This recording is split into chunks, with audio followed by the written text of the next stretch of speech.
यहाँ से देखो डाइवर्स एम्पायर था। डाइवर्स एम्पायर का मतलब जो हम पढ़ रहे थे गुप्ता एम्पायर, बहुत बड़ा एम्पायर था। और यह इससे क्या था, हिली ट्रेन एरिया था, यानी कि कैसा था, ज़्यादातर एरिया कैसा था अफगानिस्तान का, जहाँ पे क्या था, टेरेन ऐसा था जहाँ पे हिल थी, क्या थी, हिल अफगानिस्तान में। And coastal area of Orissa, कहाँ तक फैला हुआ था, अफगानिस्तान से लेकर के उड़ीसा तक। एडमिनिस्ट्रेशन बहुत स्ट्रॉन्ग था, कंट्रोल बहुत स्ट्रॉन्ग था। तक्षशिला का जो ट्रेड होता था वो उज्जैनी के साथ होता था। किसके साथ होता था, उज्जैनी के साथ। ये लॉन्ग डिस्टेंस ट्रेड था और इस ट्रेडिंग को मतलब तक्षशिला से लेकर के उज्जैनी तक ट्रेड हो रहा है, इतने दूर दूर से सामान आते थे और दूर दूर तक सामान जाता था। स्वर्णगिरी जो कि कर्नाटक में, यहाँ से गोल्ड की माइनिंग की जाती थी, यानी कि जितना भी सोना मिलता था गुप्ता एम्पायर वो कहाँ से आता था, स्वर्णगिरी से। कम्युनिकेशन जो होती थी किसके साथ होती थी, रिवर जो है ना, और रिवर के द्वारा कम्युनिकेशन होती थी। और रिवर ही क्या थी, एक रूट थी, क्या थी, रूट। और कम्युनिकेशन जो होती थी, या फिर हम ये कह रहे जो ट्रेड होता था वो किससे होता है, रिवर से हो रहा है ना, तो रिवर से 1 महीना भी लग सकता है, 1 हफ्ता भी लग सकता है, ठीक है। अगर सर्दी होगी तो टाइम ज़्यादा लगेगा क्योंकि पानी जल्दी से फ्लो नहीं होगा, लेकिन बारिश होगी तो जल्दी से फ्लो होगा, आसानी से जल्दी से सामान आ जाएगा तक्षशिला से उज्जैनी, ठीक है। अब इसके देखो, उसके अलावा जो मैगस्थनीज थे ना, उसने मेंशन किया है कमेटी के बारे में। किसके बारे में, कमेटी के बारे में। एक कमेटी के नीचे 6 सब कमेटियाँ थी। कितनी थी, 6 सब कमेटियाँ। और वो क्या थी, उनके काम के अकॉर्डिंग बटी हुई थी। जैसे मिलिट्री एक्टिविटी के अकॉर्डिंग बटी हुई थी, जैसे नेवी। ये पहली जो कमेटी थी वो केवल नेवी को देखने का काम करती थी। किसको देखने का काम करी, नेवी को। दूसरी जो थी वो क्या करती थी, ट्रांसपोर्टेशन करती थी, जिसमें बुलकट आता था, कैरी करते थे इक्विपमेंट को, और प्रोक्योर करते थे फूड को। फूड मतलब खाने को इकट्ठा करते थे और साफ सफाई से रखते थे। रिक्रूटमेंट होती थी किसकी, सर्वेंट की। सर्वेंट मतलब नौकरों की। और सोल्जर जो होते थे वो सोल्जर का जो खाना है और एनिमल का खाना किसके पास रहता था, ट्रांसपोर्टेशन यानी कि सेकंड कमेटी के पास रहता था। थर्ड कमेटी में आते थे सोल्जर जो पैरों से चलते हैं। उसके अलावा फोर्थ में आते थे हॉर्स जो क्या थे, हॉर्स भी किसकी तरह यूज़ किए जाते थे, सैनिकों की तरह। सैनिक उन्हें यूज़ करते थे। चैरियट का मतलब होता है जो भाला फेंक लेके चलते हैं ना, भाला लेकर के, उन्हें बोलते थे। एलिफेंट के लिए भी एक कमेटी, जो 6 कमेटी थी वो एलिफेंट के लिए थी। किसके लिए थी, एलिफेंट के लिए। अब यहाँ से देखेंगे जो अशोका था वो प्रोपोगेंडा किसका फैलाता है, धम्मा का। धम्मा क्या है, धम्मा है एक तरीका जिससे ना हम क्या बताएं, धर्म को बताते थे। किसको बताते थे, धर्म को।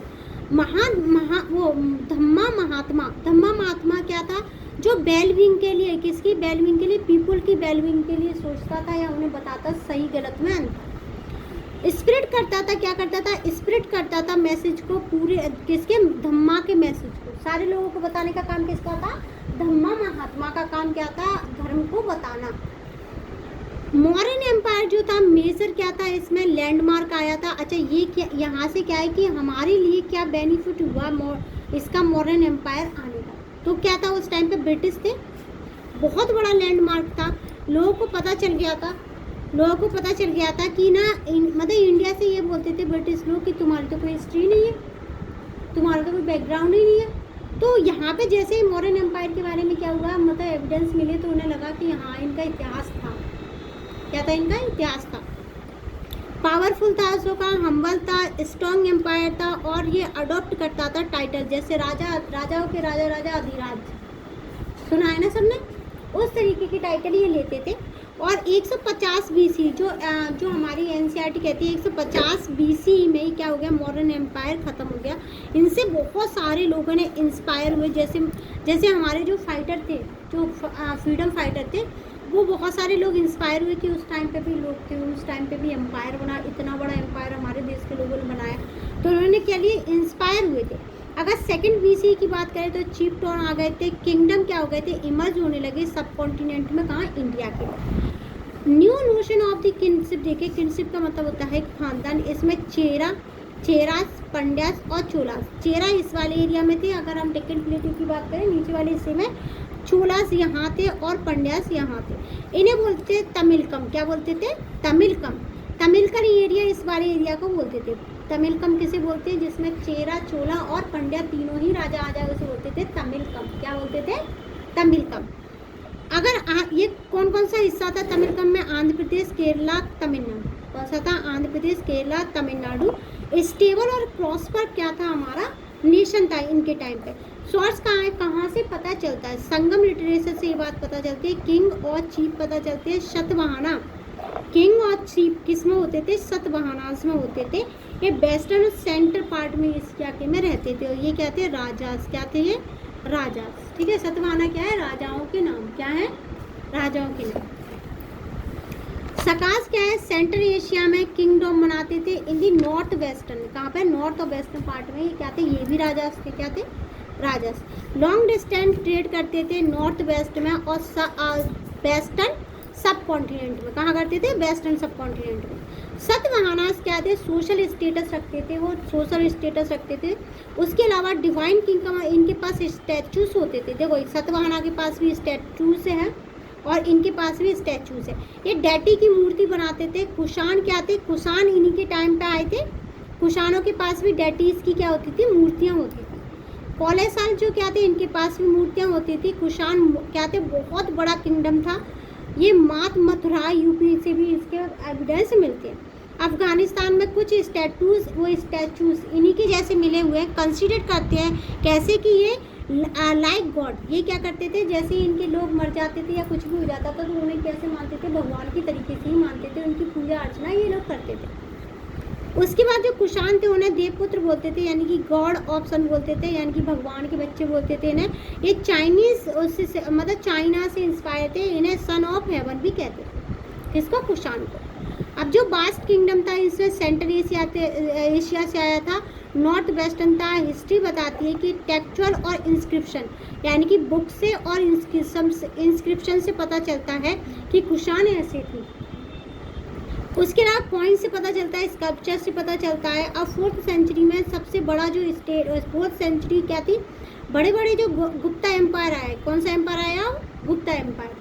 पहले कौन सा पढ़ रहे थे? Modern empire. मॉडर्न एम्पायर के बाद छोटे छोटे जो राजा आए, जैसे सतवाहना, कुषाण आए, तो उस तरीके के राजा आए। चोला, चेरा, पंड्या ये आए। उसके बाद आया हमारा गुप्ता एम्पायर। गुप्ता एम्पायर में क्या होते थे? सामंतास होते थे। और सामंतास कैसे होते थे? मैन होते थे। ये पावरफुल थे। सामंतास क्या थे? किंग होता था। मतलब किंग, जब सामंता किंग बनता था, क्या बनता था? किंग बनता था। तो किसको हरा के बनता था? वो किंग को हरा के बनता था। या ये कहने किंग के बराबर जैसे ही उसके पास पावर आ जाती थी तो उसे बोलते थे सामंतास। क्या बोलते थे उसे? सामंतास। अब सामंतास जो होते थे वो क्या होते थे? किंग के बराबर ही होते थे। सेंट्रल लोकल रिसोर्स का यूज़ करते थे। सबऑर्डिनेट होते थे सामंतास किसके? किंग के। और ये मैनेज करने का काम करते थे किसका? मिलिट्री सपोर्ट को और लैंड को मैनेज करने का काम करते थे।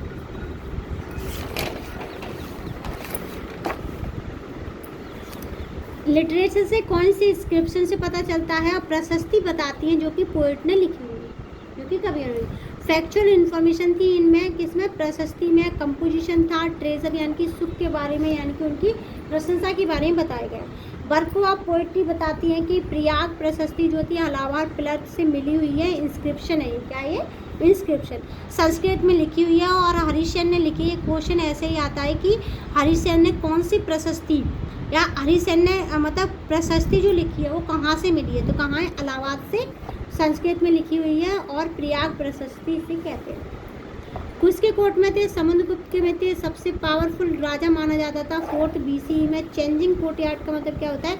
ऑर्डिनरी पीपल के पास ये इंक्लूड नहीं किया गया था। जितनी भी प्रशस्ति या इंस्क्रिप्शन लिखी गई थी नॉर्मल लोगों को इन्होंने नहीं लिखा कुछ भी।